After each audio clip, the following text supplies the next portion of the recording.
Welcome to Nitpicking Nerds, and remember, what BZ is about to say is in the context of Magic the Gathering. In this video, we're going to show you how to make your opponents kill themselves.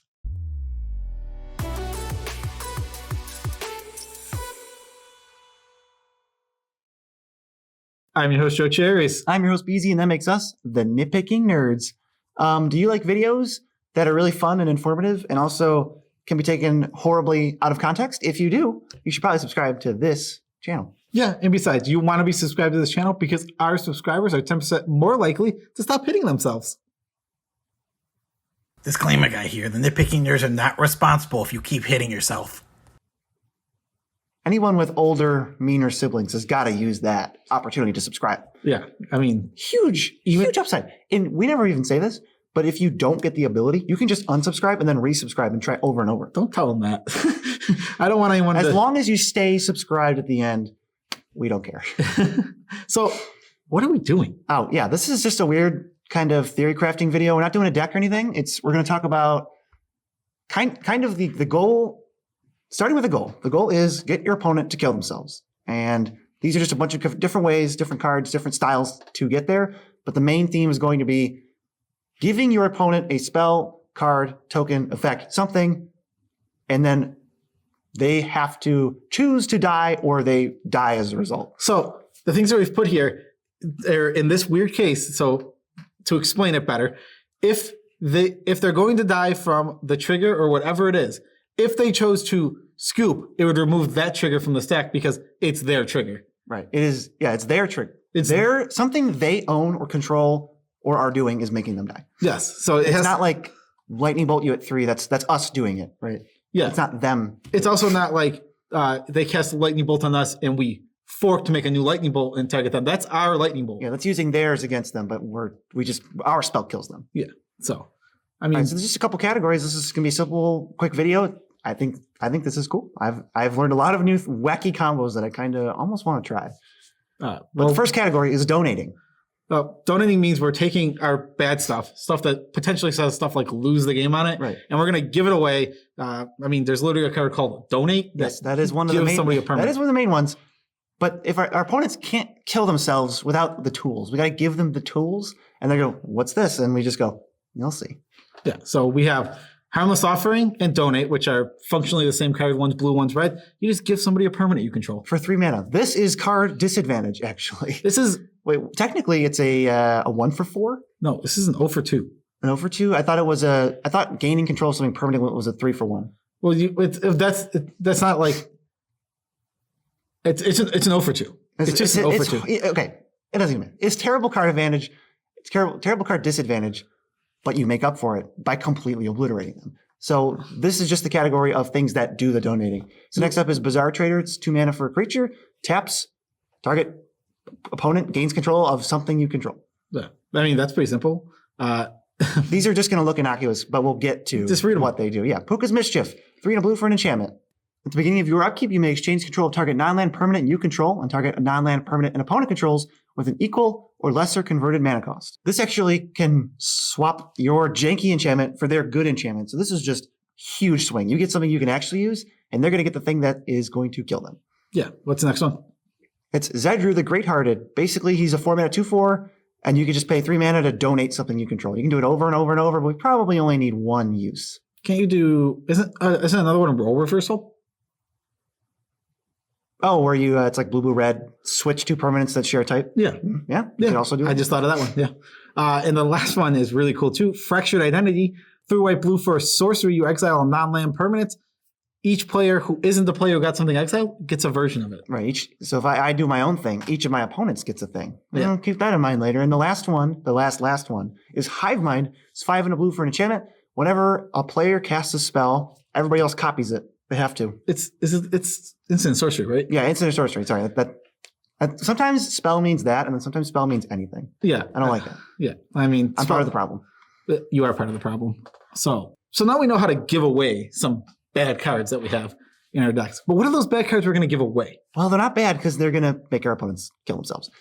So here's how they're going to die. There's a couple different ways. Keep in mind the ways to donate permanents and Fracture Identity can clone a permanent, but you lose it, so you lose the downside, and Hive Mind is for instant sorceries. So the first one is Demonic Pact. It's 2 black for an enchantment. At the beginning of your upkeep, choose one that hasn't been chosen. Demonic Pact deals 4 damage to target creature or player, and you gain 4 life.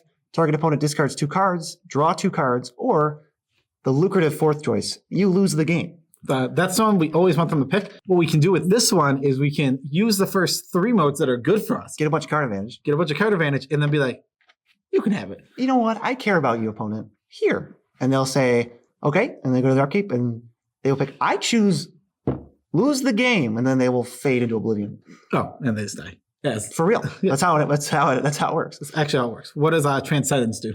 3 white for an enchantment. You don't lose the game for having 0 or less life. When you have 20 or more life, you lose the game.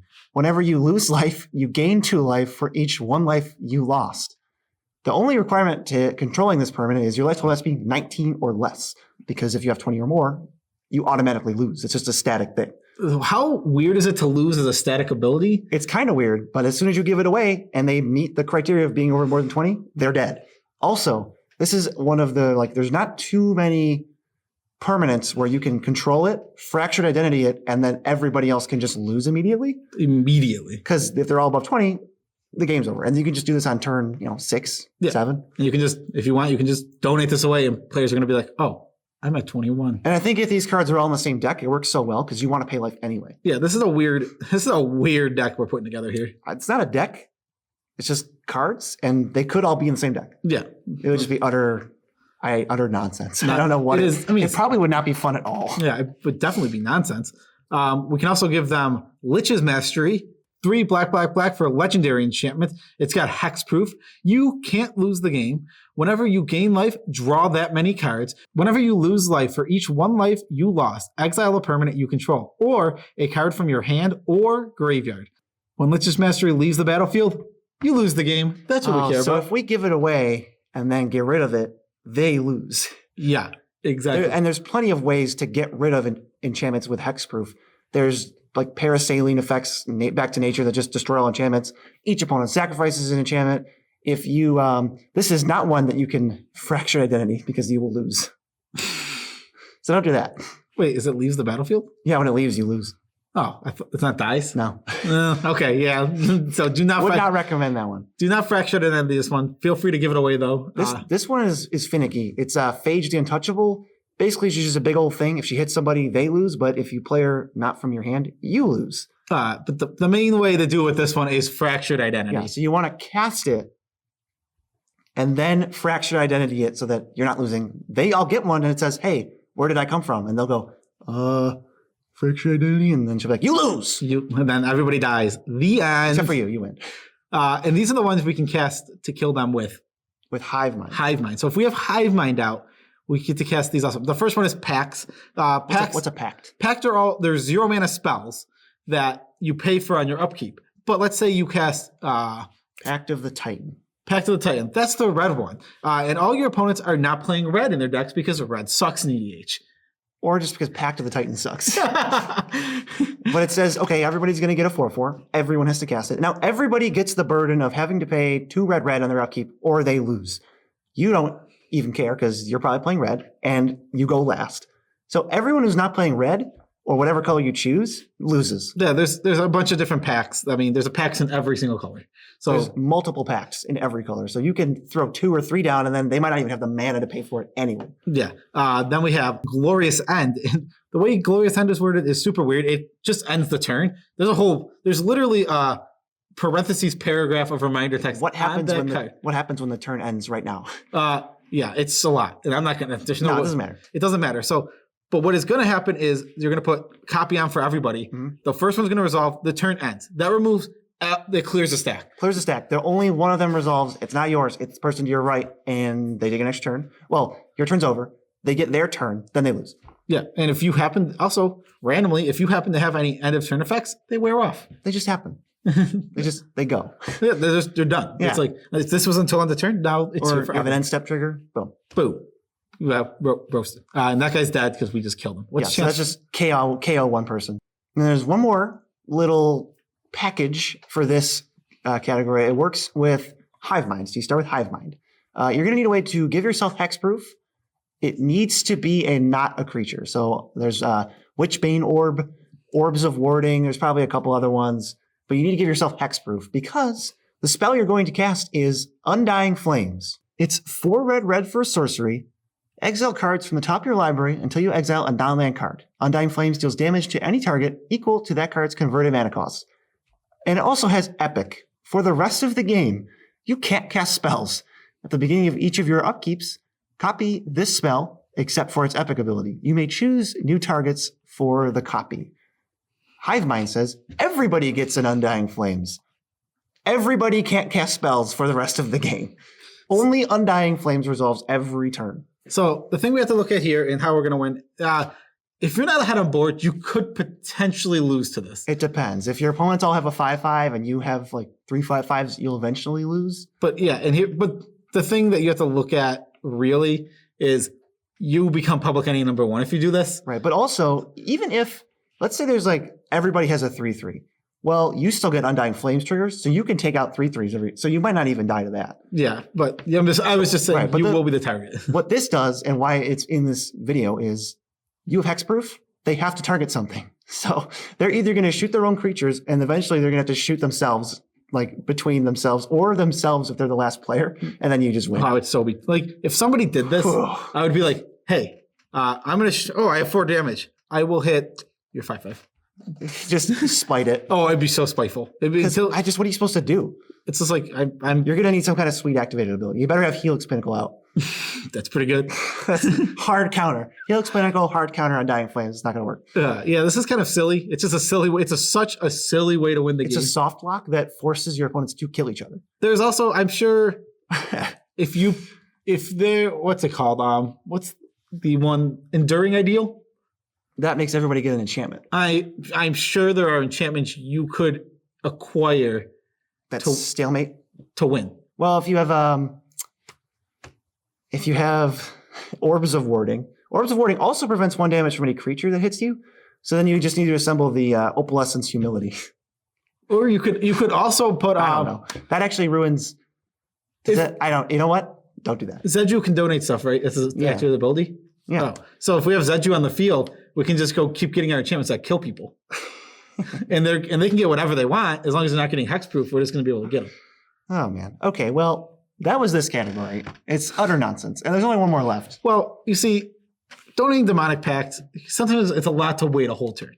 Like if I give my opponent Demonic Pact, I want them to die immediately. I just don't want to have to wait. How could you make them choose? Well, we could give them suggestions. We can backseat drive, but we can just push them out of the car and take the wheel and then crash the car. Yeah. So the best way to do that is, well, by mind controlling them. And by mind control, we mean, of course, mind slaver. Yeah, it ain't fun, but it gets the job done. So Emrakul, the Promised End, these are all just mind slave type effects. Which is take control of target opponent during their next turn. Yeah. Well, Emrakul takes control of them and they get an extra turn. Mind Slaver just takes their next turn. Worst Fears just takes the next turn. And Cruel Entertainment switches. That you choose 2 players and they control each other. But if you control them, which you will first, then you make them lose. That's just 7 mana, destroy target player. So if we give them a Necropotence, if they have a Fire Covenant in their hand, if they have a Tutor, and any card that's pay life, they lose the game right now.